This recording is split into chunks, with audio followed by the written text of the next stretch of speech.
ॐ आप्यायन्तु ममङ्गानि वाक्प्राणश्चक्षुश्रोत्रमथो बलमिन्द्रियाणि च सर्वाणि सर्वं ब्रह्मोपनिषदं माहं ब्रह्म निराकुर्यां मा ब्रह्म निराकरोत् अनिराकरणम् अस्तु निराकरणं मे अस्तु तदात्मनिर्तेयः उपनिषस्तु धर्मास्ति मयि सन्तु ते मयि सन्तु। ॐ सहना अवतु सहनौ भुनक्तु सह वीर्यं करवावहै तेजस्विनावधीतमस्तु मा विद्विषावहै। सत्संग प्रेमी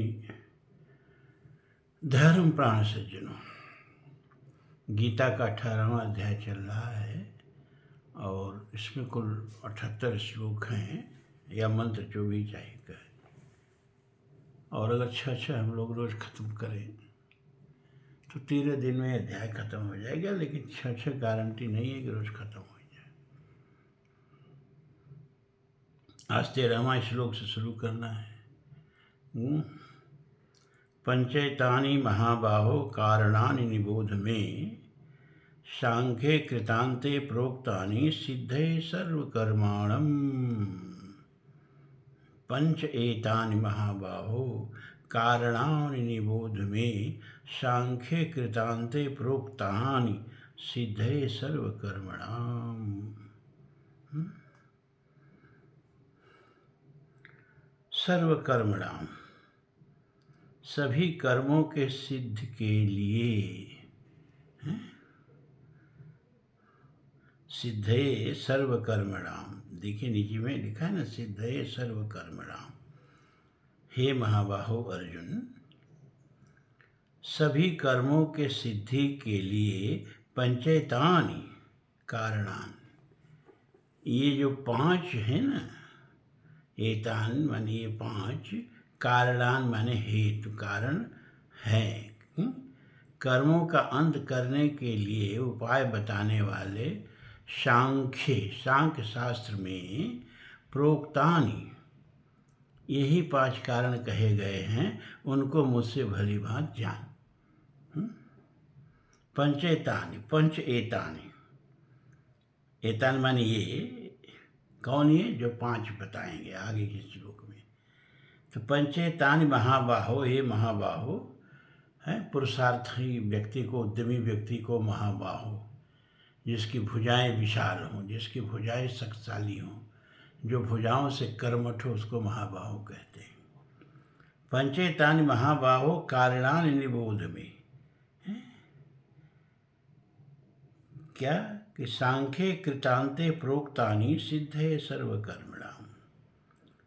हे महाबाहो, निबोध में मुझसे जानो, क्या जानो, ये 5 कारण जिसको सांख्य शास्त्र में या वेदांत में, सांख्य माने ज्ञान शास्त्र, यहाँ सांख्य दर्शन से मतलब नहीं है।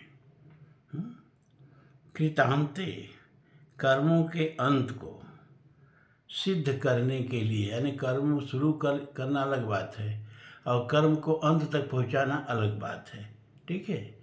तो कर्मों को अंत तक पहुँचाने के लिए सभी कर्मों को, सिद्धे सर्वकर्मणाम, सभी कर्मों को सिद्धि के अंत तक पहुँचाने के लिए सांख्य शास्त्रों में, धर्म शास्त्रों में ये 5 कारण कहे गए हैं, जिसको मुझसे सुन, मुझसे जान लो।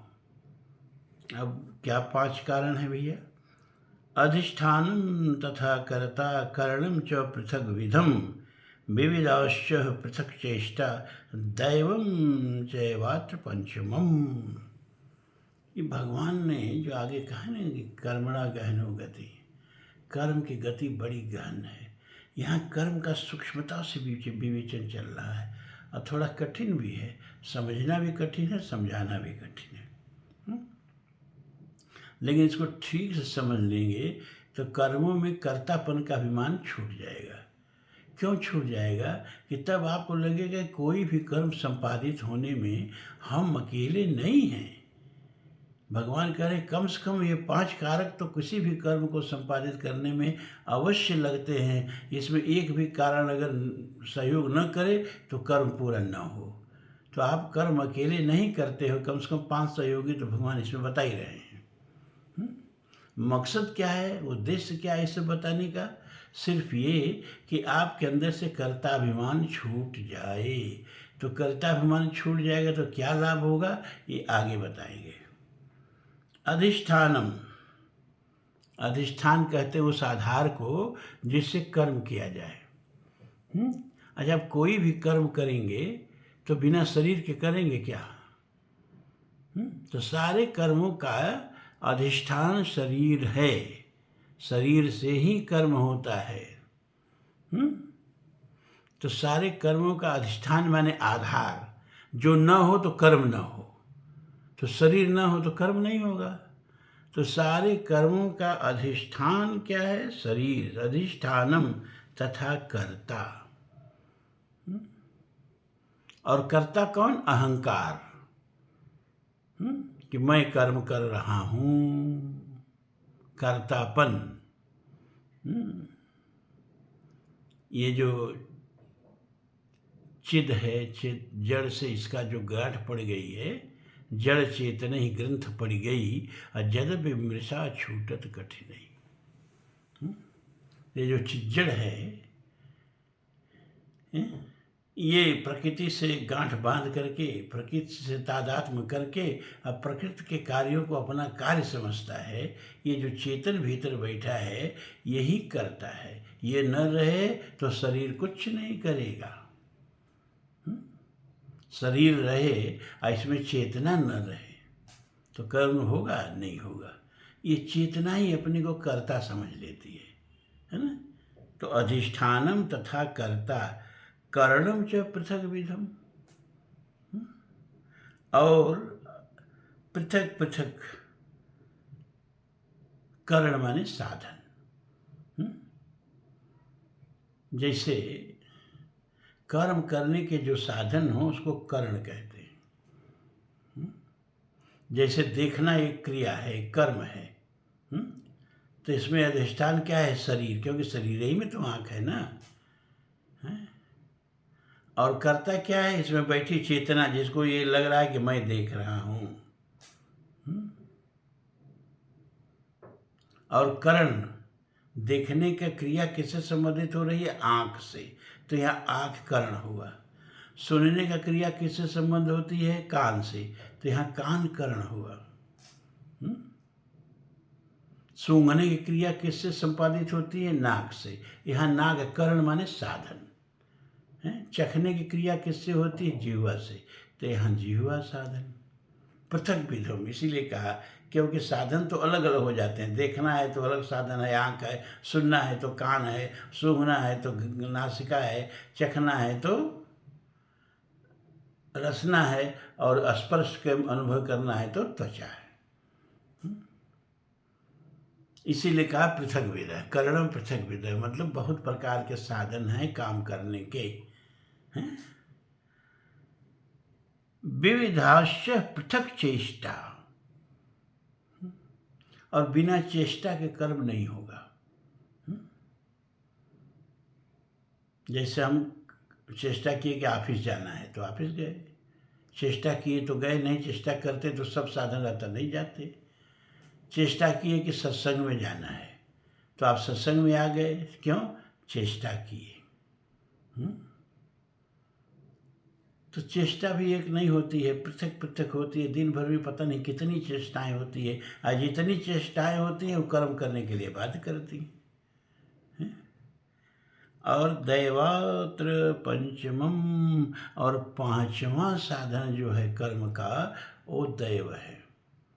बिना दैव के सहयोग के कोई कर्म नहीं होता है। और ये दैव कई प्रकार का है। अच्छा, एक मंच पर खूब रामलीला हो रही थी। लक्ष्मण की शक्ति का दृश्य दिखाया जा रहा था। लक्ष्मण जी राम जी की जंघा पर बेहोश पड़े थे और राम जी खूब सुंदर विलाप कर रहे थे।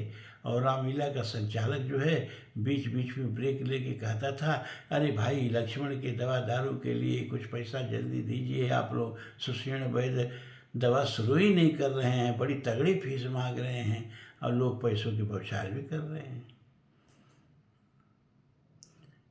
लेकिन अचानक एक मच्छर जो है, अब तो रात को पेट्रोमिक्स वगैरह बल्ब वगैरह जलेगा तभी तो रामलीला होगी ना, तो मच्छर तो आ ही जाते हैं। अब एक मच्छर उड़ करके लक्ष्मण जी के नाक में चला गया और लक्ष्मण जी छींक करके जोर से बैठ गए। इसको दैव कहते हैं, इसको दैव कहते हैं। एक स्पीकर थे ना लोकसभा के, क्या नाम था उनका, बाल योगी या क्या नाम था।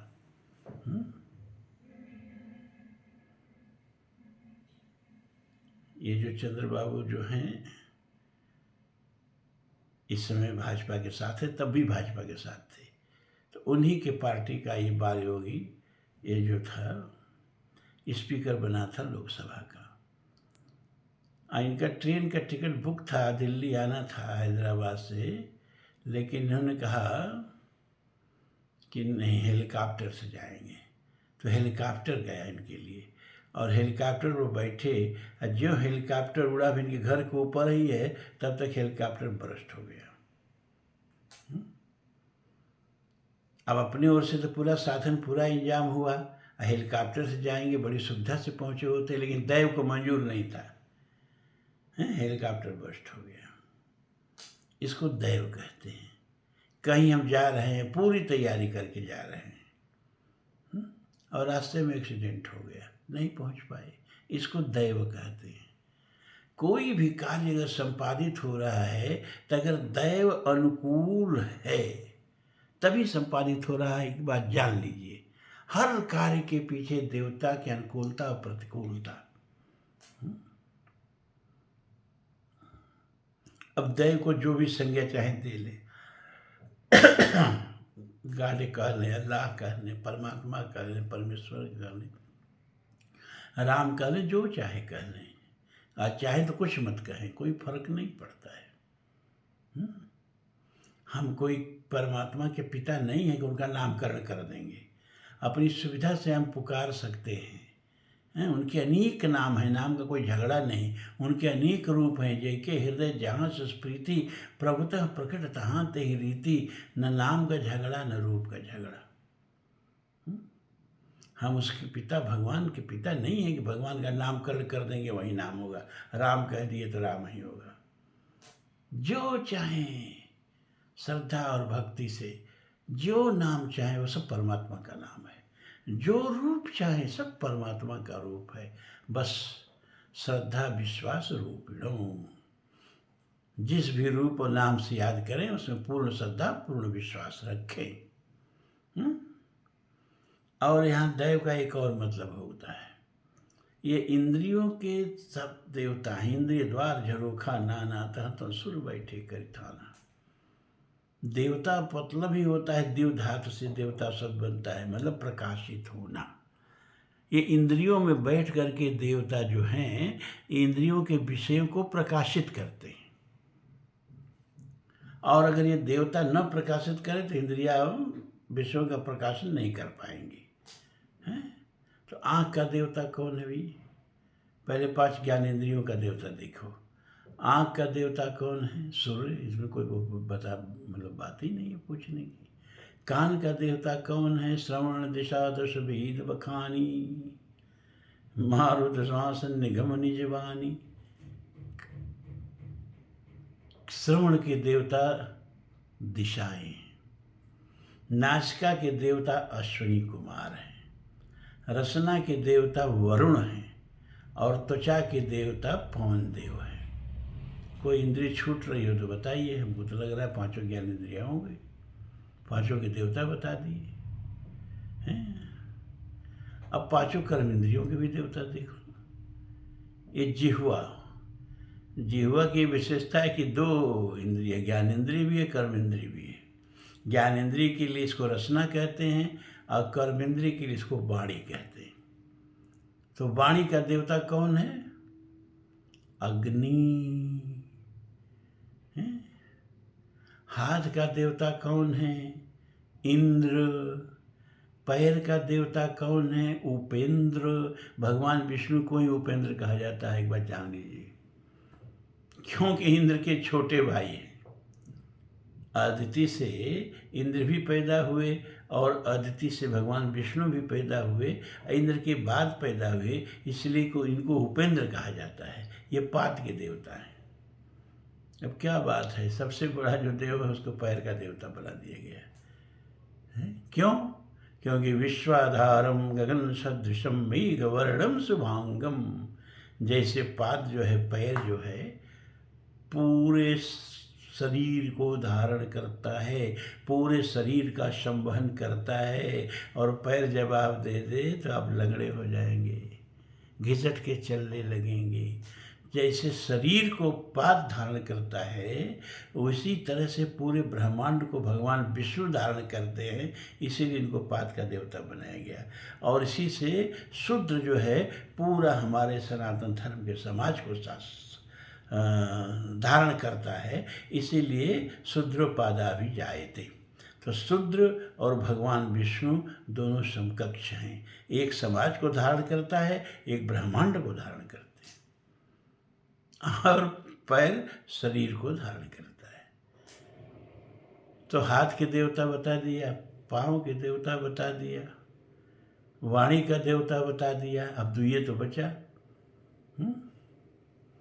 उपस्थ और गुदा। तो गुदा के देवता यम हैं, यमराज हैं, यम गुदा के देवता। और उपस्थ के देवता अर्यमा हैं। तो 5 ज्ञानेंद्रियों के देवता बताया, 5 कर्मेंद्रियों के देवता बताया। और ये देवता होते हैं तो ये सब इंद्रियां अपना कार्य करती हैं। इंद्रिय द्वार झरोखा नाना, तह तह सुर बैठे करी थाना। चाहे गीता में भगवान कहते हैं, कर से अंतर शरीरस्थम भूत ग्राम चेतस माम चैवांत शरीरस्थम तान विद्यासुर निश्चय। शरीर और शरीर में बैठे हुए इंद्रियों के देवताओं को जो मूढ़ कर्ष माने सताते हैं, गर्मी में पंचाग्नि तापेंगे, ये कौन तपरे हुई है? और जाड़ा में माघ में गर्दन और पानी में, क्यों? क्योंकि दंभा अहंकार संयुक्ता काम राग बलान्विता। गीता भगवान कहते हैं ये कोई तप नहीं कर रहे हैं, दंभ कर रहे हैं। जैसे बगुला दंभ करता है, साधु बन के रहता है, और जहाँ मछली पास आई कब देखा जाता है। और अहंकार, मैं बहुत बड़ा तपस्वी हूँ, सर्दी मेरा कुछ नहीं कर सकती, माघ में भी मैं गंगा में जल में खड़ा हूँ, गर्मी में मैं पंचाग्नि ताप रहा हूँ। काम राग बलान्विता। और काम क्या है कि लोग मेरा सम्मान करें, लोग मेरी पूजा करें, हैं। और जब मैं निकलूँ तो लोग चरणों पर लौट जाएं। मूर्ख लोग लौट भी जाते हैं। मूर्खों की यही सबसे बड़ा साधु हैं, यही सबसे बड़ा तपस्वी हैं। जाके नक्सिक जटा विशाला ते तापस प्रसिद्ध कलिकाला। अशुभ भीष भूषण धरे भच्छा बच जे खाए, ते जोगी ते पूज्य नर, ते जोगी ते सिद्ध नर पूज्य ते कल जुग माए। जो कर दम्भ सो बड़े आचारी, जे कहूँ झूठ मस्खरी जाना, अकल युग सोई गुणवंत बखाना।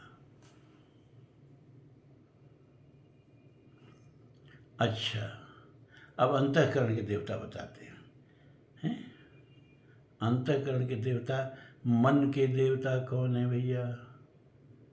चंद्रमा। बुद्धि के देवता सूर्य।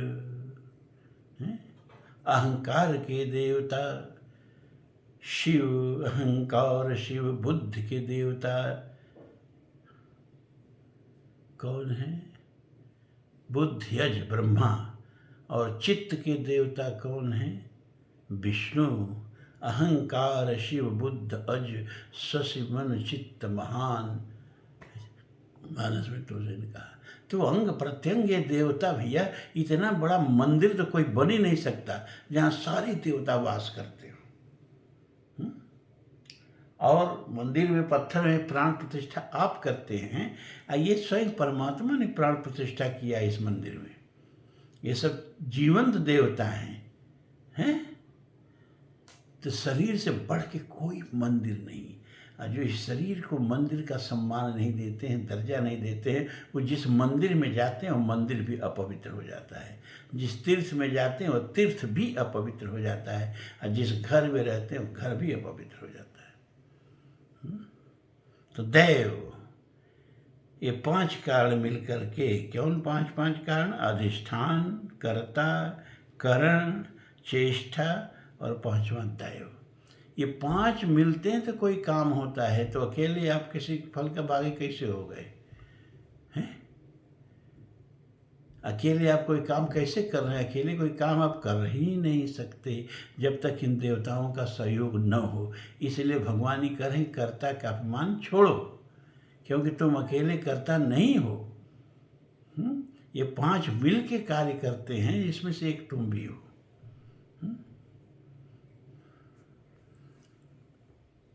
शरीर वांग मनोभिर यत् कर्म प्रारभते नरः न्यायम वा विपरीतम वा पंच एते तस्य हेतवः। शरीर, वांग माने वाणी, मन माने मन। शरीर, वाणी और मन से जो भी कर्म प्रारभते नरः, आदमी शुरू करता है, आरंभ करता है, मन से चाहे वाणी से चाहे शरीर से, मन वचन कर्म, न्यायम हुआ विपरीतम हुआ।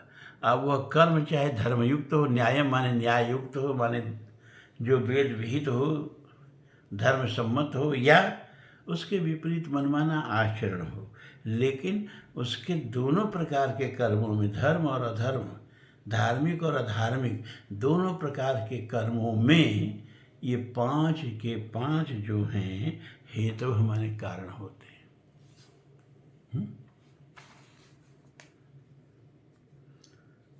तत्रैव सति कर्तारमात्मानं केवलं तु यः पश्यत्य कृतबुद्धित्वान्न स पश्यति दुर्मतिः। तत्रैव सति कर्तारमात्मानं केवलं तु यः पश्यत्य कृतबुद्धित्वान्न स पश्यति दुर्मतिः। तत्रैव, तत्र एव, सति कर्तार आत्मानं, कर्तारम आत्मानं केवलं तु यः पश्यत् अकृत बुद्धित्वात् न पश्यत् दुर्मतिः। तु माने परंतु, एव माने ऐसा, सत्य माने होने पर भी, परंतु ऐसा होने पर भी, मतलब क्या कि 5 कारण से मिलकर के कार्य के संपादन होने पर भी जो मनुष्य अकृत बुद्धित्वात्, एक होता है कृतकृत, एक होता है अकृत। अकृत माने होता है विफल, निष्फल, असफल। अकृतकृत्य माने होता है सफल, धन्य धन्य। जैसे हनुमान जी कहते हैं, अब कृतकृत्य भयउ मैं माता, आया शिष तव अमोघ विख्याता। कृतकृत्य, और उसी कृतकृत्य का अपोजिट हो जाता है अकृत। तो अकृत्वात्, अकृत बुद्धित्वात्, है न, अशुद्ध बुद्धि, असफल बुद्धि, मूर्ख बुद्धि होने के कारण उस विषय में, यानी कर्मों के होने में केवल शुद्ध रूप आत्मा को कर्ता समझता है, वह मलिन बुद्धि वाला न पश्चात यथार्थ नहीं समझता है। कहा कि भगवान ने कहा कि 5 जब मिलते हैं तो कोई कार्य होता है, लेकिन जो मंद बुद्धि हैं, मूढ़ बुद्धि हैं, कर्तारम अहम इत मन्यते, मैं ही करता हूँ, और सबको ठेल के बाहर कर दिया। अरे बताइए कि आप क्या करोगे? सबसे ऊपर तो दैव बैठा है। आप जा रहे हो कहीं, बीच में दैव विपरीत हो गया, एक्सीडेंट हो गया, जाओ। आजकल देख रहे हो लोग डांस कर रहे हैं और डांस करते करते मर जा रहे हैं। सब अपने हाथ में नहीं है भैया, ये लगाम किसी दूसरे के हाथ में है। चाहत राम करावत सोई करे, अन्यथा यश नहीं कोई, इसी को दैव कहते हैं।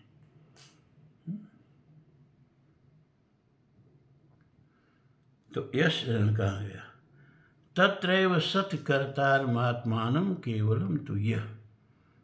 तत्रैवं, तत्र एवं आने कर्म में, कर्म के सत्य माने होने में, कर्तारम आत्मानम केवलम तुय, केवल अपने को, आत्मानम माने केवल अपने को कर्ता मानते हैं, ऐसे अकृतकृत बुद्धि वाले, ऐसे मूढ़ बुद्धि वाले, ऐसे दिग्भ्रमित बुद्धि वाले, है ना, वह यथार्थ नहीं देखते हैं। और वो दुर्मति वाले होते हैं जो अपने अकेले को कर्ता मान लेते हैं। तो एक बात आप लोगों के सुनाने का मतलब क्या है कि ये बात मन में बैठ जाए कि हम ही कर्ता नहीं हैं। सब कुछ जब अनुकूल हो तो कोई कार्य संपन्न होता है, और उसमें सबसे महत्वपूर्ण भूमिका दैव की है। यस्नाहंकृतो भाव बुद्धिरस्य न लिप्यते, हत्वापि स ईमान लोकान न हंतिम न निबद्धते। अब भगवान ने जब इतना समझा दिया तो कह रहे हैं कि जिसको कर्म करने का अभिमान न हो, कर्तापन का अभिमान न हो, और कर्म के फल में बुद्धि चिपटी हुई न हो, है? क्योंकि भाई अकेले हम कर्म करते तो कर्म फल पर हमारा अधिकार होता। सबसे बड़ा तो कर्म में संपादित करने में सबसे महत्वपूर्ण भूमिका तो ईश्वर की है।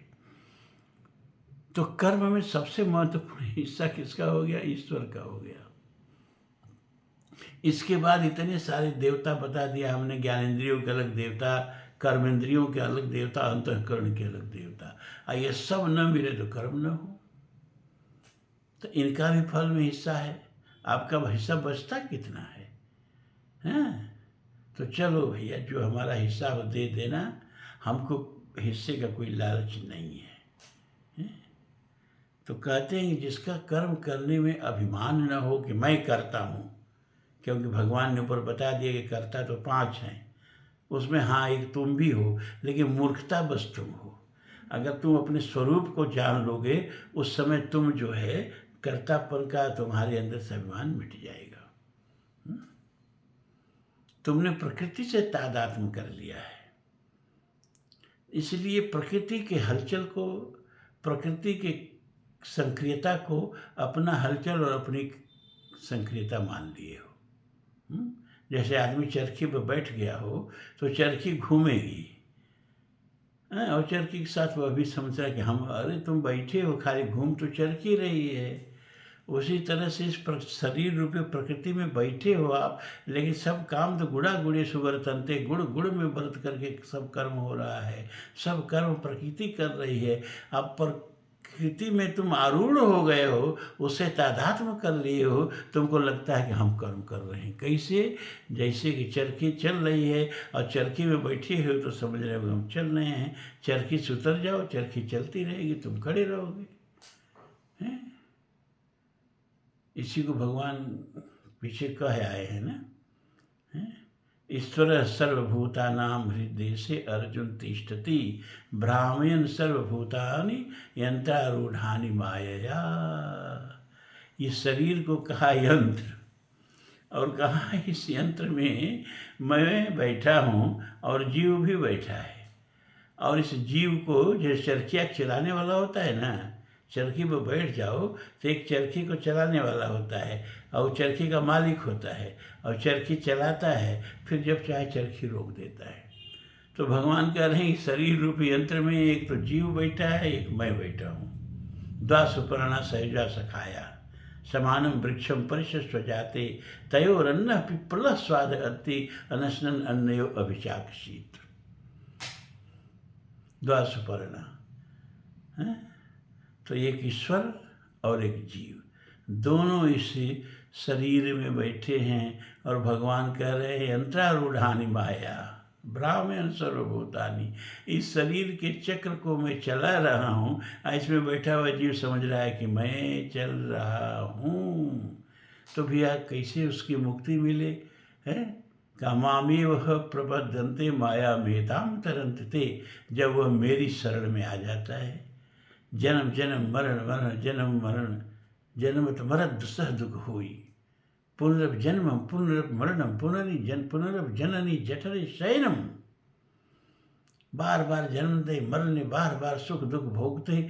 जब वह उसका पुरुषार्थ काम नहीं करता है तो माम एव प्रबध्यन्ते, तब वह मेरी शरण में आता है और तब मैं उसको माया के इस चक्र से मुक्त कर देता हूँ। तयस्य न अहंकृतम भाव बुद्धि रहस्य न लिप्यते। जिसके अंदर कर्तापन का अभिमान नहीं है और फल से बुद्धि छिपटी नहीं है, हत्वा विश्व ईमान लोकान, वही संपूर्ण लोकों को की भी हत्या करते। वह इस समय 8 अरब आबादी है दुनिया की, 8 अरब लोगों को मार दे, लेकिन एक के मारने का भी उसको दोष नहीं लगेगा। मतलब भगवान ने बताया कि कर्मणा बद्धते जंतवः, कर्म ही जीव को जन्म मरण के चक्र से बांधता है। और उसके मुक्ति का उपाय बता दिया भगवान ने कि मैं कर्म करता हूँ, यह विचार छोड़ो है, और फल की आकांक्षा छोड़ो। तुम आप फल की आकांक्षा नहीं करोगे तो भी फल मिलेगा, लेकिन कर्म बंधन नहीं बनेगा। मरने उपरांत ये कर्म बंधन बन के तुमको फिर से जन्म लेने को बाध्य नहीं करेगा, है? तो कर्म का फल त्यागने में शुभ कर्मों का फल तो मिलता है और अशुभ कर्मों का फल वो परमात्मा के हिस्से में चला जाता है। जैसे कि सेल्समैन है, दुकान पर बैठा है, दुकान का मालिक कोई और है, तो वो बेच रहा है, घाटा हुआ तो किसका घाटा हुआ? दुकान के मालिक का। लेकिन वो दिन भर काम किया, शाम को उसकी पगार मिलनी ही मिलनी है, उसको घाटा से कुछ लेना देना नहीं है, हैं? इसी तरह से ईश्वर का अभिकर्ता बन के, ईश्वर का एजेंट बन के कर्म करो। ब्रह्मण्याध्याय कर्माणि संग तत्व करोत यह लिम्पते स न पापेन पद्म पत्र एवं। इसी गीता भगवान ने कहा कि ब्रह्मण्याध्याय, भगवान को आधार बना के कर्म कर, फिर कोई भी कर्म का पाप तुझको छू नहीं पाएगा, पुण्य सब मिल जाएगा। ज्ञानम ज्ञेयम परिज्ञाता त्रिविधा कर्म चोदना, करणम कर्मम कर्तेति त्रिविधम कर्म संगः। ज्ञानम ज्ञेयम परिज्ञाता त्रिविधा कर्म चोदना, चोदना माने प्रेरणा, करणम कर्म कर्तेति त्रिविध कर्म संगः। 3 प्रकार से कर्म की प्रेरणा मिलती है। 3 हैं जो कर्म को प्रेरित करते हैं। क्या? परिज्ञाता माने ज्ञाता, ज्ञाता माने जानने वाला, जानने वाला का नाम है ज्ञाता। ज्ञानम जानने का साधन, और ज्ञेयम है, ज्ञेय माने जिसको जाना जाए। ये 3 नहीं रहे तो कर्म नहीं हो। किसको ज्ञान होगा भाई? कोई ज्ञाता होगा तभी तो उसको ज्ञान होगा। और कर्म क्या होगा? कर्म तभी न होगा जब उसका ज्ञान होगा। और ज्ञेय का मतलब ही जब कर्म को अच्छी तरह जान ले। तो ज्ञाता, ज्ञान और ज्ञेय, ये 3 जो हैं कर्म के प्रेरणा के स्रोत हैं। और कर्ता, करणम माने साधन, अभी बताया ना, करण माने साधन, इतना जान लीजिए। तो कर्ता, करण और कर्म माने क्रिया, यह 3 प्रकार का कर्म संग्रह है। 3 जो हैं कर्म की प्रेरणा देने वाले हैं और 3 जो हैं वो कर्म को संपादित करने वाले हैं। कर्म का प्रेरणा क्या है? कि भाई कर्म करने का जब इच्छा आएगी तो सबसे पहले क्या चाहिए है? सबसे पहले ज्ञान चाहिए। जो कर्म आप कर रहे हैं उस कर्म का ज्ञान चाहिए। डॉक्टर साहब हैं तो डॉक्टरी का ज्ञान नहीं रहेगा तो क्या डॉक्टरी करेंगे। इसी तरह से अपने अपने कर्मों का ज्ञान नहीं रहेगा तो अब क्या कर्म करेंगे। तो ज्ञान हो गया। और किसको ज्ञान हो रहा है? ज्ञाता को। डॉक्टरी का ज्ञान किसको हो रहा है? डॉक्टर को। और ज्ञेय माने जो कर्म करने जा रहे हो उसका पूरा ज्ञान होना चाहिए। जैसे मरीज, ज्ञेय कौन है? मरीज है ना। और ज्ञान क्या है? उसकी बीमारी है। और ज्ञाता कौन है? डॉक्टर है ना। तो ये तो 3 कर्म के लिए आवश्यक हो गए। कर्म करने की शुरुआत के लिए 3 आवश्यक हो गए। अब कर्म होगा कैसे? कर्ता। अब यहाँ कर्ता कौन है? जो कर्म कर रहा है। करण कौन है? साधन जिससे कर्म किया जा रहा है। जैसे सीमा पर लड़ रहा है सिपाही तो वहाँ उसका कर्ण क्या है? राइफल है। राइफल से लड़ रहा है, टैंक से लड़ रहा है, बम वर्षक विमानों से लड़ रहा है। तो ये सब कर्ण हो गए, साधन हो गए। और कर्म क्या है? जो शत्रुओं को मार रहा है। तो ये कर्म संग्रह 3 हो गए। कर्म के प्रेरणा 3 हो गए, ज्ञाता, ज्ञान और ज्ञेय। और कर्म के संग्रह 3 हो गए, कर्ता, करण और क्रिया, कर्म। तो ये 18 थोड़ा कठिन हम समझ रहे हैं। भगवान पहले ही कह दिए कि कर्मणा गहनो गति, कर्म की गति बड़ी गहन है। तो जब भगवान को एक गहन लग रहा है तो आप लोगों को भी लग ही रहा होगा।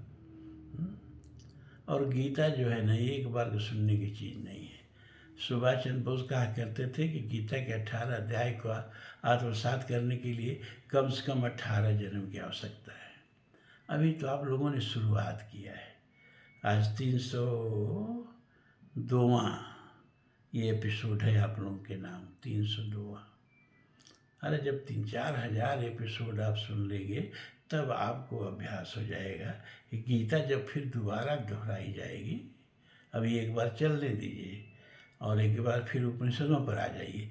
उपनिषद पर जब आएंगे तब आपकी ब्रह्म विद्या और सुदृढ़ हो जाएगी और ज्ञान बढ़ेगा। और फिर तब जब गीता सुनेंगे तो फिर गीता अच्छी तरह से समझ में आएगी। ओम पूर्णमदः पूर्णमिदं पूर्णात् पूर्णमुदच्यते पूर्णस्य पूर्णमादाय पूर्णमेवावशिष्यते। सर्वे भवन्तु सुखिनः, सर्वे सन्तु निरामयाः, सर्वे भद्राणि पश्यन्तु मा कश्चित् दुःखभाग् भवेत्। असतो मा सद्गमय, तमसो मा ज्योतिर्गमय, मृत्योर्मा अमृतं गमय। ओम शांति शांति शांति। धर्म की जय हो, अधर्म का नाश हो, प्राणियों में सद्भावना हो, विश्व का कल्याण हो। ओम हर हर महादेव।